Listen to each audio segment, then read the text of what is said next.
이 아침 주시는 말씀은 아모스 5장 1절에서 8절의 말씀입니다. 구약성경 1278면 아모스서 5장 1절에서 8절의 말씀 함께 합독하시겠습니다. 이스라엘 족속아, 내가 너희에게 대하여 애가로 지은 이 말을 들으라. 전혀 이스라엘이 엎드러졌으며 다시 일어나지 못하리로다. 자기 땅에 던지우며 일으킬 자 없으리로다.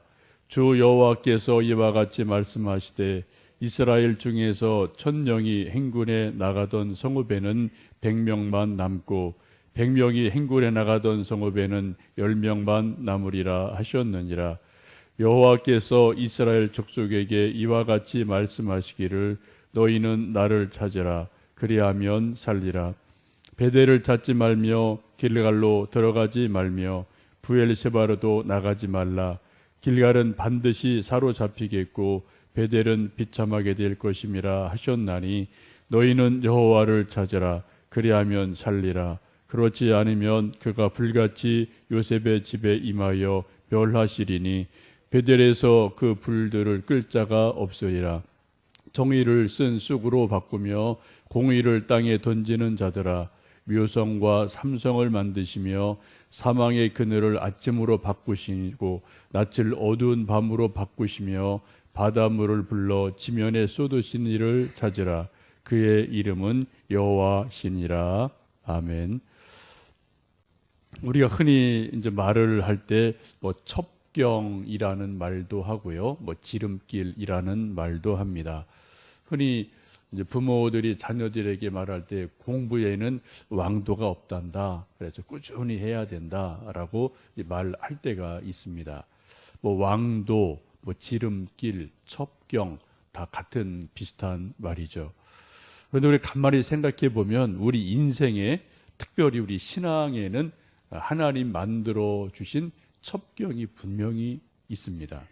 지름길, 아니 지름길보다 더 큰 의미를 담은 생명길이 우리 신앙에 분명히 있습니다. 예수님께서 요한복음 14장 6절에서 내가 곧 길이요 진리요 생명이니 나로 말미암지 않고는 아버지께로 올 자가 없다라고 분명히 말씀하십니다. 예수님이 하나님께로 가는 첩경이에요. 지름길이죠. 예수님 이외에는 하나님께로 나갈 수 있는 다른 길이 전혀 없음을 분명히 성경은 말씀을 합니다.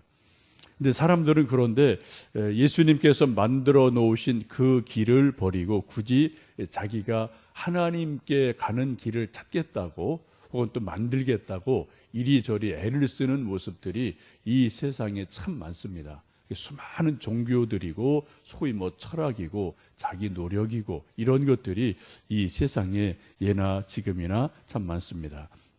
우리가 지금 함께 읽으시는 아모스서 말씀도 당시 북이스라엘 백성들이 하나님이 준비해 놓으신 축복의 길, 살 길이 있음에도 불구하고 그것을 다 뒤로하고 굳이 자신들이 이웃 나라에 있던 수많은 우상들을 섬기면서 이 길이 더 좋은 길이다, 이 길이 하나님 따르는 길보다 더 복받는 길이다라고 생각을 하면서 우상을 섬기는 그러한 시대가 바로 아모스가 활동하던 시대이기도 했습니다. 그런 모습을 보고 하나님이 아모스를 선지자로 불러내시고 다시 그들에게 하나님만이 살 길이다, 하나님만이 복된 길이다라는 것을 말씀을 하죠. 오늘 특별히 5장 말씀 보시면 독특한 표현과 단어를 보게 되는데요. 그 말씀이 애가라는 말씀입니다. 우리가 애가하면 특별히 슬픔의 노래, 애통한 노래라고 말하면서 에레미야 애가를 우리는 잘 기억하죠. 에레미야서가 쭉 있고 끝부분에 부록같이 몇 장이 에레미야 애가라는 말씀이 있어서 눈물의 선지자 에레미야가 정말 에레미야서에서도 그렇게 눈물 흘리고 애통하지만 특별히 에레미야서 애가서를 보면 더 큰 슬픔으로 민족의 아픔을 통곡하듯이 이렇게 써놓은 말씀이 에레미야 애가입니다. 근데 오늘 아모스도 애가를 지어 부른다라고 애통한 노래를 부릅니다. 우리 다시 1절에서 3절 말씀을 읽어 보시겠습니다. 이스라엘 족속아, 내가 너희에게 대하여 애가로 지은 이 말을 들으라. 처녀 이스라엘이 엎드려졌으며 다시 일어나지 못하리로다. 자기 땅에 던지우며 일으킬 자 없으리로다.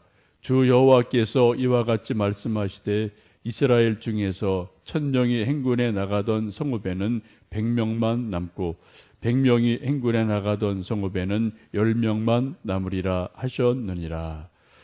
아모스가 지금 북이스라엘을 쭉 살펴보면서 슬픈 마음이 생겨서 또 하나님의 예언의 말씀이 계속 주어지니까 그들을 향해서 슬픈 노래 애가를 지어서 선포를 합니다.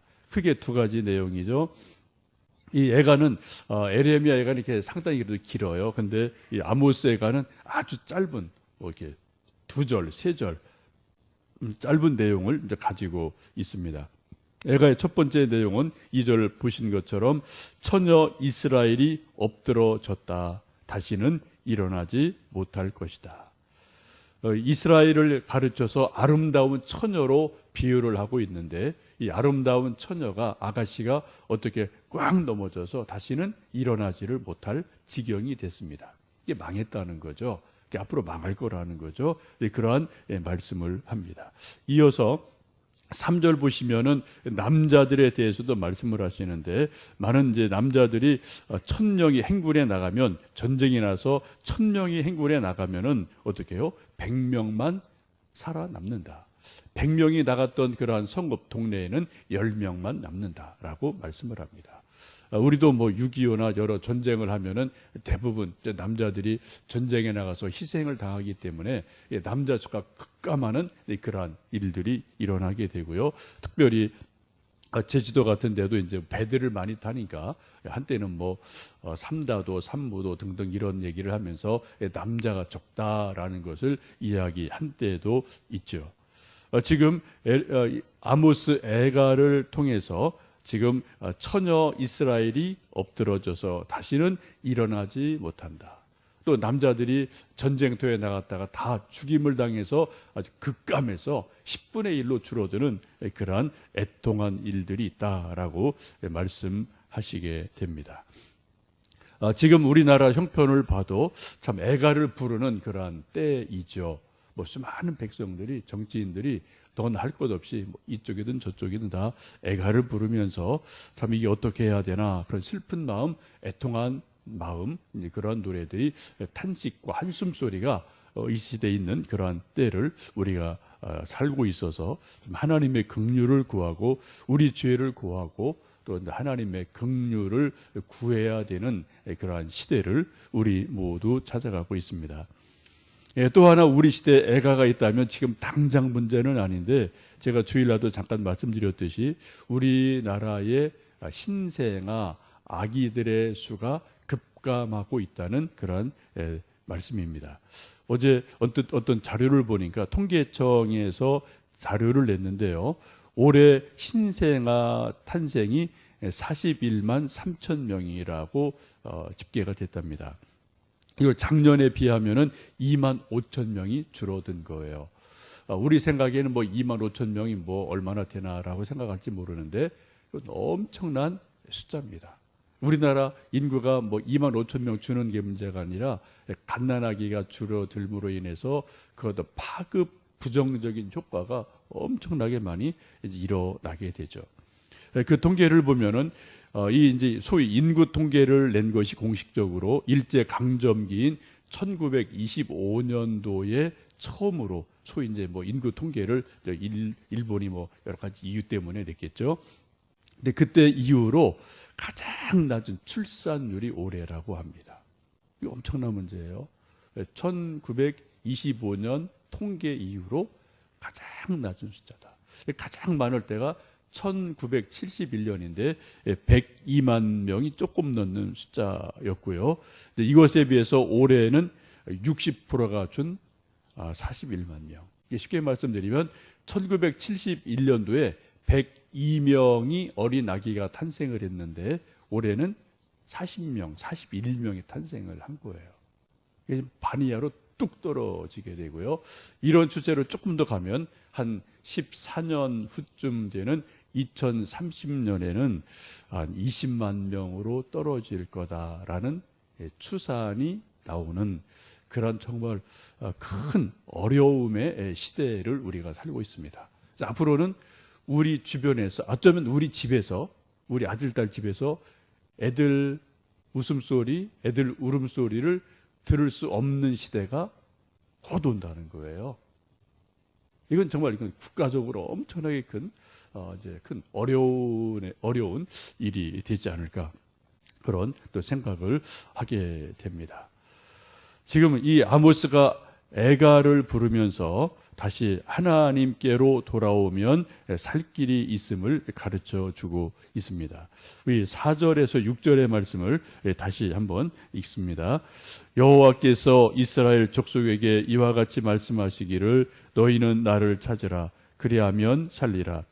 베델을 찾지 말며 길갈로 들어가지 말며 브엘세바로도 나가지 말라. 길갈은 반드시 사로잡히겠고 베델은 비참하게 될 것이라 하셨나니 너희는 여호와를 찾으라. 그리하면 살리라. 그렇지 않으면 그가 불같이 요셉의 집에 임하여 멸하시리니 베델에서 그들을 끌 자가 없으리라 라고 말씀합니다. 이 말씀 보시면은 5절에 베델을 찾지 말고 길갈로도 가지 말고 브엘세바로도 가지 말라라고 말씀을 합니다. 이 세 지역의 이름은 구약 성경을 보시면 특별한 영적 의미가 있는 그러한 곳입니다. 베델은 창세기 28장에 있는 말씀처럼 야곱이 외갓집으로 도주하다가 이제 돌베개를 베고 잠을 자다 하나님이 꿈속에 나타나셔서 위로해 주시고 내가 너에게 복을 주마, 내가 이 땅을 너에게 준다라고 약속하시면서 그때 그 받은 은혜가 너무 커서 내가 이곳에 하나님의 집을 짓겠습니다 라고 고백하면서 베델이라고 그 지역 이름을 바꾸게 되죠. 그래서 그곳이 베델이 되어지는 하나님을 만난 놀라운 영적 체험이 있는 곳입니다. 근데 그곳으로 지금 가지 말라는 거예요. 또 그 다음에 길갈이라는 곳으로 가지 말라고 말씀하시는데, 길갈은 출애굽한 이스라엘 백성이 요단강을 건넌 후에 처음 진을 친 곳이고요. 또 요단강을 건넌 것을 감사해서 하나님께 감사비를 세웠던 곳입니다. 또 40여 년간 광야 생활할 때 이스라엘 백성들이 하나님 말씀처럼 할례를 베풀 수 없어서 그곳에 이제 머물고 안정을 취하면서 할례를 하고 처음으로 이제 유월절을 제대로 지켰던 곳, 이곳이 길갈이거든요. 이것도 아주 중요한 영적 의미가 있는 곳이 길갈이라는 그러한 곳입니다. 브엘세바는 아브라함이 아비멜렉과 우물에서 맹세한 곳이죠. 그래, 양 7마리 놓고 다시 우리가 전쟁하지 말고 싸우지 말자라고 말하면서 그 전에 막연 좀 이방인인 아브라함이 그 본토인들에게 위협을 당할 때 하나님이 꿈에 나타나셔서 이제 아브라함을 보호하시는 그러한 일이 있고 나서 바로 그곳에서 그쪽 나라 왕과 아브라함은 당시 나그네 떠돌이였으니까요, 평화협정을 맺으면서 서로가 싸우지 말자, 그러한 것을 약속했던 것이 브엘세바입니다. 곧 아브라함 경우에서는 하나님의 은혜를 크게 경험했던 곳이 이 브엘세바이기도 합니다. 근데 이런 곳에 지금 아모스 선지자가 베델도 가지 말고 길갈도 가지 말고 브엘세바도 가지 마라라고 말씀합니다. 두 가지 의미가 있습니다. 하나는 이 당시에 이 거룩한 땅이 다 우상들로 가득 차 있었다라는 것이 한 이유이고요. 또 하나는 어떤 특정한 땅에 간다고 자동적으로 저절로 하나님 만나지는 게 아니다라고 의미를 보시면 좋겠습니다. 그래서 4절, 6절의 말씀 보시면은 그렇게 말씀하죠. 너희는 여호와를 찾아라 라고 말씀을 하셔요. 또 4절 끝에도 보면 그런 말씀이 있죠. 너희는 나를 찾으라. 그리하면 살리라. 6절도 보시면 너희는 여호와를 찾으라. 그리하면 살리라. 그 중간에 어디도 가지 마라 하면서 하나님 자신을 찾아라. 어떤 장소를 찾기보다는 하나님 자신을 찾아라라고 말씀을 하고 있습니다. 어쩌면 우리도 요즘 그런 모습이 있지 않을까요? 어떤 큰 교회, 새로 마저 어마어마하게 지어놓은 큰 교회를 가면 거기 하나님이 계실 것 같은 어떤 그런 느낌. 그래서 적지 않은 사람들이 큰 교회, 새로 지은 멋있는 교회를 찾아가는 그러한 경향들이 일부분 없지 않아 있죠. 근데 그렇지 않다는 겁니다. 어떤 새로 지은 예배당, 어떤 새로 지은 건물 안에 하나님이 계셔서 우리를 자동적으로 만나 주시는 게 아니라 그것을 뛰어넘어서 정말 하나님 자신을 찾는 것, 하나님 자신을 만나기 원하는 그것이 더 중요하다라고 오늘 말씀하고 있습니다. 이 말씀은 우리가 한번 깊이 묵상을 이 아침 여러분 오셔서 좀 묵상을 하셔야 될 말씀인 것 같아요. 하나님 자신을 찾아라. 하나님 자신을 찾아라. 어제 저녁에 저희들 화요일 성경 공부를 몇 분 오셔서 하셨는데 어제 주제가 이제 예배라는 주제였어요. 조금 성경 공부 쭉 하고 이런저런 자기 경험, 자기 또 이런저런 생각들을 나누는 시간이 있었는데 어떤 분이 예배를 나는 이렇게 생각한다. 이제 그런 얘기를 서로 주고받고 이런 시간이 있었어요. 근데 어떤 분이 그런 얘기를 하시는데 많은 사람이 공감을 했습니다. 예배가 뭐냐? 이거 이제 그분의 이제 생각이고 경험인 거죠. 나는 예배라는 것은 몸을 하나님 아버지께 내어드리고 보여드리는 게 예배라고 생각한다. 그리고 거기 우리 마음을 담아서 찬송도 부르고 뭐도 하고 하는 거다. 가장 좋은 중요한 게 그분의 표현은 자기 몸을 하나님 아버지께 보여드리는 것라고 이제 얘기를 하시는데 많은 사람들이 참 좋은 표현이다, 옳다 그런 생각이 있어서 우리가 좀 같이 은혜를 나누기도 했습니다. 저도 동감을 해요. 예배가 뭐냐? 예배는 우리 1차적으로 몸을 하나님 아버지께 보여드리는 거예요. 가장 좋은 효도가 뭡니까? 부모님 생신 때, 명절 때, 특별한 일이 있을 때 우리 몸을 부모님에게 보여드리는 거죠. 전화만 해서 이번에 바빠서 못 가요. 통장으로 얼마 보냈습니다. 라는 것도 효도는 효도예요. 근데 그보다 훨씬 더 좋은 거는 좀 힘들어도 시간이 많이 걸려도 거리가 시골 저쪽 교통이 안 좋아도 자기 몸을 부모님에게 보여드리는 것, 이게 진짜 효도로 볼 수가 있지 않습니까? 하나님께 드리는 예배도 마찬가지라는 거죠. 우리가 몸으로 하나님께 내 자신을 보여드리는 것, 이것이 가장 좋은 예배지 않나, 이러한 이야기를 좀 나누면서 이렇게 좀 같이 은혜를 나누는 그러한 시간들이 있었습니다. 오늘 새벽에도 여러분이 몸으로 하나님 앞에 나오셨어요. 물론 여러분 집에 계셔도 거기 하나님이 무소부재하시니까 다 어딘 하나님은 계시죠. 그러나 우리가 구약의 전통 또 신약의 전통 주님의 말씀을 의지해 보면 그래도 우리 인간은 어떤 시간과 공간의 존재이기 때문에 특정한 거룩하게 구별된 그러한 곳에서 하나님께 예배를 드리기를 원하시고 또 그런 것이 현대 의미로는 예배당, 교회 이런 의미가 있기 때문에 우리 하나님 앞에 몸으로 나와서 예배를 드리는 것, 이것이 가장 좋은 1차적인 예배임에 틀림이 없습니다. 이 아침 여러분 잘 나오셨고요. 감사하고요. 이 시간 같이 기도하실 때 그 말씀에 좀 주목하시면 좋겠습니다. 베델로도 길갈로도 브엘세바로도 나가지 말고 여호와를 찾아라. 그리하면 살리라. 라는 말씀처럼 그 하나님 자신을 찾는 것, 하나님 그분을 찾는 것, 거기에 우리가 좀 기도를 모으고 마음을 모아서 정말 하나님을 찾고 찾는 자들에게 은혜 주시는 하나님이심을 또 우리가 경험하고 간증할 수 있는 귀한 은혜가 있기를 원합니다. 함께 기도하시겠습니다.